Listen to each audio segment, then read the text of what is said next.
Hello friends, welcome to my channel আদি story.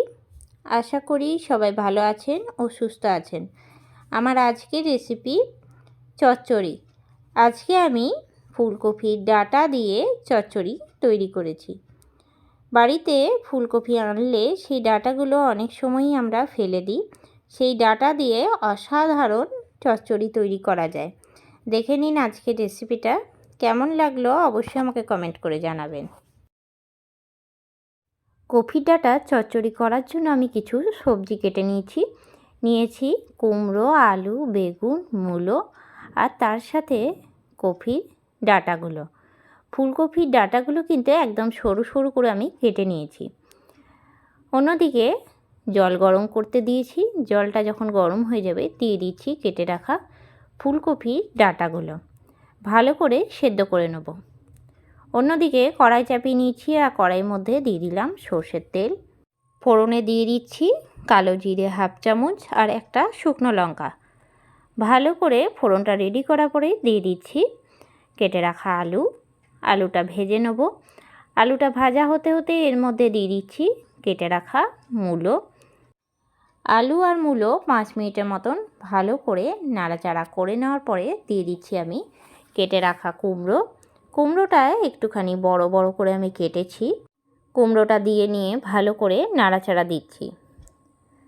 কুমড়োটা বড় রেখেছি, এতে করে কিন্তু খুব বেশি গলে যাবে না। এরপরে দিয়ে দিচ্ছি আমি একটা চাপা ঢাকা। কিছুক্ষণ পরে ঢাকনাটা খুলে আবারও আমি নাড়িয়ে নিচ্ছি। ঢাকনা দিয়ে দিয়ে যদি সবজিটা ভাজা যায় তাহলে এর থেকে অনেকটা পরিমাণে জল বের হয় আর সবজিটাও কিন্তু সেদ্ধ হয়ে যায়। দিয়ে দিচ্ছি এর মধ্যে কেটে রাখা বেগুনও সেদ্ধ হতে খুব বেশি সময় লাগে না। ভালো করে নাড়িয়ে নিচ্ছি। বেশ কিছুক্ষণ নাড়িয়ে নেওয়ার পরে এর মধ্যে আমি দিয়ে দিচ্ছি একটা টমেটোটাও আমি 4 ভাগ করে কেটেছি, একটু বড় করে কেটেছি। সব কিছু দিয়ে নিয়ে ভালো করে নাড়াচাড়া দিয়ে নেব। দিয়ে দিচ্ছি লবণ, আন্দাজ মতন লবণ দিচ্ছি। দিয়ে দেবো হলুদের গুঁড়ো, সামান্য পরিমাণে হলুদ গুঁড়ো দিলাম। চচ্চড়িতে খুব বেশি হলুদ দিলে কিন্তু ভালো লাগে না, তার জন্য হলুদটা একদমই আমি কম দিলাম। দিয়ে দিচ্ছি গ্রেট করে রাখা আদা, 1 চামচ দিয়ে দিলাম গ্রেট করে রাখা আদা। সব কিছু দিয়ে ভালো করে নাড়িয়ে নিচ্ছি।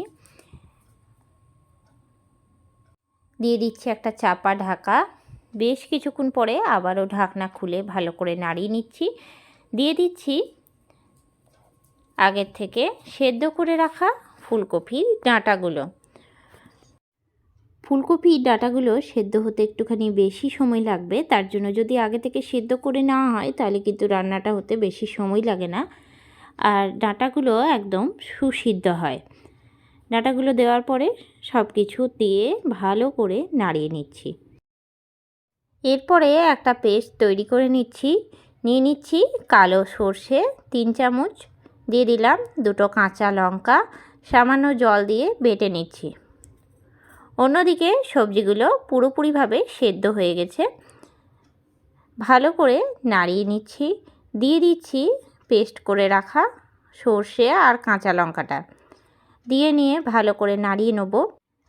এই চচ্চড়িটা করতে গেলে কিন্তু খুব বেশি মশলার প্রয়োজন হয় না, একদম মশলা ছাড়া করলেই কিন্তু এর স্বাদটা একদম অন্য রকমের লাগে। ভালো করে নাড়াচাড়া হয়ে গেছে। দিয়ে দিচ্ছি ওপর থেকে কাঁচা লঙ্কা। আমি এখানে 2টো কাঁচা লঙ্কা দিলাম। দিয়ে দিচ্ছি চিনি। আমি এখানে 2 চামচ চিনি দিলাম। চিনি আর লঙ্কা দেওয়ার পরে ভালো করে নাড়িয়ে নিচ্ছি।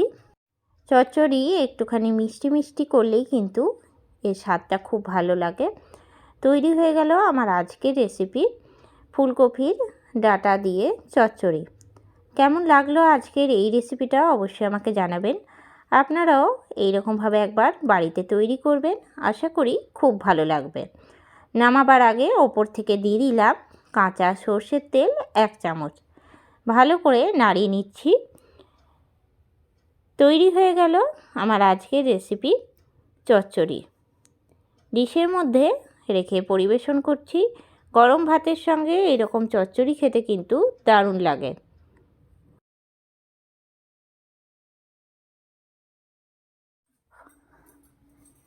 কেমন লাগলো আজকের এই রেসিপিটা অবশ্যই আমাকে কমেন্ট করে জানাবেন।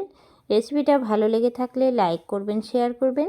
এই চ্যানেলে নতুন বন্ধু হয়ে থাকলে চ্যানেলটা সাবস্ক্রাইব করা অনুরোধ রইল। আর যারা ফেসবুক পেজ থেকে দেখছেন অবশ্যই পেজটাকে ফলো করে দেবেন। আবারও নতুন কোনো রেসিপি নিয়ে হাজির হব। সঙ্গে থাকুন আর দেখতে থাকুন। সবাই ভালো থাকবেন, সুস্থ থাকবেন। ধন্যবাদ।